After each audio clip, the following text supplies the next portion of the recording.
All right, all right. Welcome to another edition of No Pump Fake Sports. I'm your host, Passport T. Let's talk a little Clippers basketball. What I want to talk about today is the ultimate glue guy. I'm talking about Nicolas Batum. I can't say enough about Nico, man.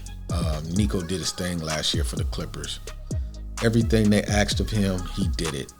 He played from the 2 to the 5 spot. Never complained once, got along with all the players. He was just the ultimate glue guy. But let's go back to where it all began. Nico started his basketball career in France. He played with the French team or the French league for a couple years. He balled really well.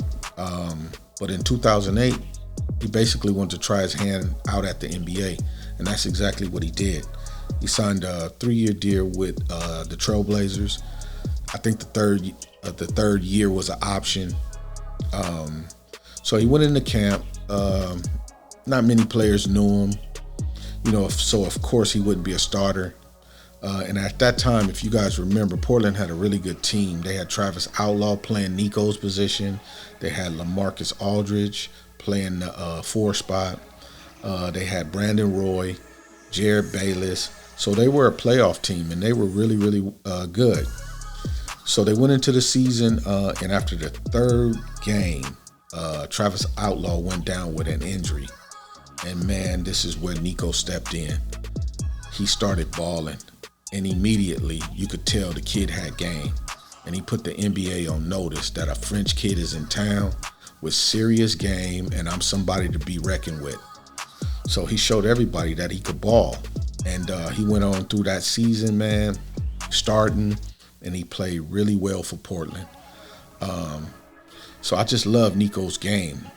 He was on a short contract, and after that second year, teams could sign him to offer sheets. So that's exactly what happened, because other teams took notice, and Minnesota was one of the first teams to step up.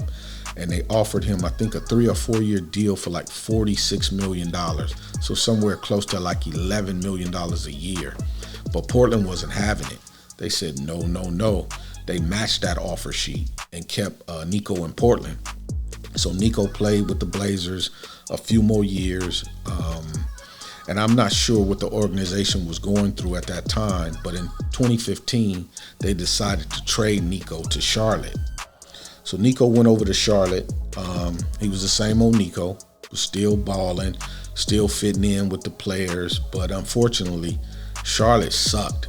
They didn't have any good players. The organization, the front office was in shambles. Michael Jordan was making a lot of bad picks in the draft. They just, at that time, wasn't a good organization.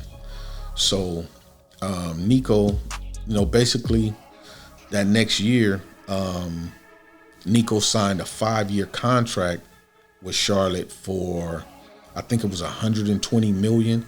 So they threw the bag at him, because they saw his potential. But the chemistry was off. He didn't really fit in with those players. He has this big contract, but they losing a lot of games. He's becoming uninspired, and it just wasn't a good match. His game just fell off. It suffered for being on the Hornets. Just didn't play well anymore like that. I'm not saying that his game was just trash, but you could just tell he was playing uninspired basketball. So he found himself down at the end of the bench. The coach lost favor in him. Didn't really have that confidence in Nico anymore. And he basically turned into a glorified role player. But that brings us to the 2019 season. They lost so much confidence in Nico, they waived him. They put him on the waivers. They structured his deal because he still had a couple years left on his deal. So they structured it in a way that they would put, save them money in the cap, because they wanted to go after Gordon Hayward. And that's exactly what they did. They got Hayward. Nicholas cleared waivers, and the Clippers snagged him.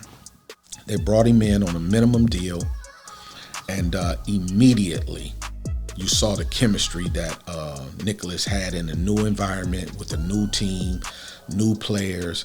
He just meshed well with the Clippers right off the bat. He worked his way in the lineup. They even started him at times until a point where he became like the starter for about like 30 games. You saw Nico still had his defense. He was willing to do anything that the Clippers asked of him. Like I said, he can play the 2 through the 5, and if you told him to go play the 5, Nico would do it. He still shot the basketball at a very high clip behind the arc, behind the three-point line, over 40%. Shoot free throws really well. Nico's just an all-around team player. He's that ultimate glue guy. So he had a very, very nice season last year. I mean, he balled his ass off. And, he did really well for the Clippers. So at the end of the year, after we got knocked out of the playoffs, versus the Suns, I definitely thought Nico would be gone because I thought he played to a level to where he was definitely not no minimum contract guy. I thought he would find a spot to where he would get at least $10 million a year again. But ultimately, he wanted to be a Clipper. And the reason being is because he had already been through the situation with Charlotte where he took all of that money but didn't really fit in with that organization. But with the Clippers, he knows he fits in. He even have some fans, they created a little thing called Batum's Battalion, you know what I mean? And Nico likes that.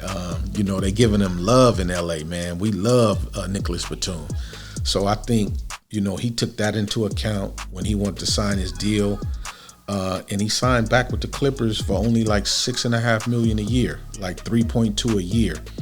But the one thing that people don't realize, Nico is still getting money from the Charlotte Hornets. I think he's still owed like $9 million. I don't know if that's $9 million a year. It might be $9 million a year. So he's still getting the bag, without a doubt. He's getting his cash.